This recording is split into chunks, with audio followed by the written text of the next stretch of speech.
We have Coach Idalski and his players, Shelby Amsley-Benzie in the middle, and the goal scorer, Meghan Dufault, on the left. Idle, you want to open with a statement? Then we'll have questions for the players. Obviously, a fantastic game. Exactly what we expected from a well-coached, well-disciplined Wisconsin team, and so those are fun to play for sure.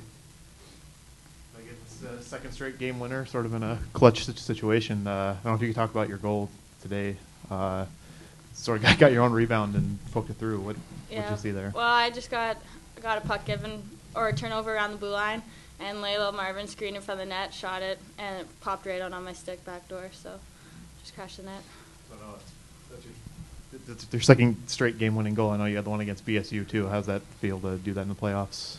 Well, it's awesome, and it's good for momentum coming through, and we played solid defensively, and when we got the chance, buried, so it all started on the defensive end. Shelby, what's changing your game from earlier in the year to now when it seems like you're really in playoff form? Well, it is playoffs. You know, this is do or die. This is the time you want to be peaking. But overall, this is the best game our team's played defensively. Like, they helped me out a lot back there. Like, it was just a solid team effort. Well, how about for you specifically? What's changing your game? Well, I know if we lose, we're done. I'm not ready to be done yet. Any of those saves that were particularly scary to you at the time? No, I'm just going out there, doing my job, and knowing everybody else around me will do their jobs. Hammerman on the breakaway didn't get your attention? No, it's just we do breakaways all the time. It's just another save. You know, it's a big game. Every save is going to be big in a big game. You know, playoff hockey. So, I mean, neither team really seemed to make very many mistakes on either side. Only 2 bad penalties in the game. But you think that was just both teams coming out playoff form, not doing any dumb things, or? Really, I think we learned a lot of lessons down the stretch, especially with a lot of younger kids playing in key positions. And yeah, I think everyone likes to look at us as a very skilled offensive team, but we made it a point of talking about, you know what, we were beating ourselves. We were over-aggressive. We were turning pucks over, trying to score. That's not how it is in the playoffs. You got to grind it out. You got to pay a price to go to the net. You got to make sure defensively you're not giving up odd man rushes. And so I thought we embraced that and did a great job. We really didn't give up a lot through neutral, not as good as Wisconsin actually, but I thought we did a nice job of getting people back in the house, blocking shots, and really just managing the game extremely well. Megan, was there a feeling of relief to get to that first intermission still even? Well, I thought they had a lot of play on our end, but I thought we played really well defensively, and we built off that and got our chances, and I think we are confident after the first period that we were playing well and that we would get our chances as long as we played solid in our end. So Cartman had that breakaway in the second period. Where did that go? Was that far post, or? That hit the post I think and short right side. between her legs. Yeah. Anything else for the players? Thanks, ladies. You may go if you like. Or if you want to hear the words of wisdom from your coach, you can stay. They hear enough of my rambling. They don't need to stay more for that.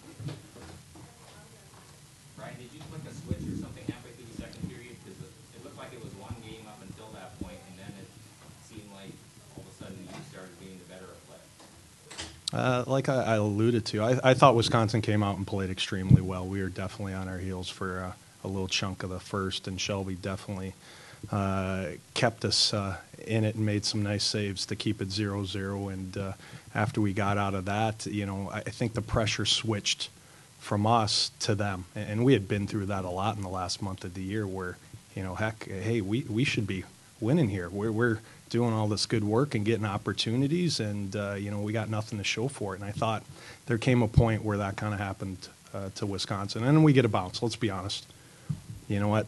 We get something that pops on to do stick off a rebound, and she has an open net, and she buries it. And so we weren't getting those bounces a few weeks ago. So it's nice to come out on the right end of it. But that's playoff hockey. Could have gone either way easily, and like I said, we got it, and then after that, we managed it really well with the third and played defensively extremely well, and didn't beat ourselves and did a nice job kind of battening down the hatches. Shelby kind of swept it all under the rug, but what have you seen differently from her recently? You know, when we recruited Shelby, she had a mentality, a big game mentality, and winning state and being involved with those games, and she expects to be in those games. I think she relishes being in this situation and that opportunity in playoffs. I think, you know, she has a mentality that lends her to being successful in this environment. And, you know, maybe I'm a dope for not going to her earlier in the stretch run and just saying, you know, she's the kid. But at the same point, we wanted to develop Shaw, and I thought Shaw played really well and has that a similar mentality of winning nationals and big games. So we're a little fortunate in that regard. We got two kids that we trust. If anything were to happen to Shelby, Shaw could jump in. Did Meghan's come up with your basketball games? It seems like she really turned it on. They were actually kind of carbon copy goals, to be honest with you, where, you know, there's a shot and a rebound bounces out, and, you know, it's right on her tape, and she's not going to make many mistakes when she's in that area with a good look. So.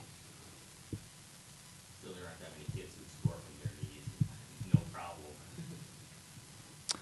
That's also true. I mean, that's there's some about goal scorers. They find a way. 9 out of 10, they're gonna, you know, get it into the net. And there's some other kids that have 12 out of 10 and still gonna find a way to miss. So she's definitely one of the kids that's gifted offensively, and good things happen around her. Here's what you're looking forward to tomorrow. I know it could go either way with Hey, we're looking forward to just playing another hockey game. Like that's where we are. We're on life support. We understand that, you know, we are hungry. We feel like, you know, we have the full group. You know, I can go 12 deep up front on forwards and put anybody out there and have faith they're going to get the job done. And I think, you know, that's a luxury we haven't had in the past. So just excited to keep playing. I mean, we have a good group, and I don't think they're ready to call it quits.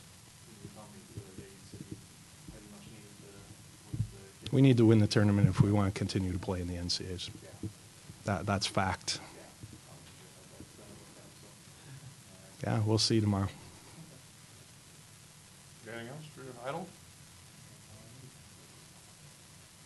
Thanks, Coach. Thank you. Congratulations. Appreciate it.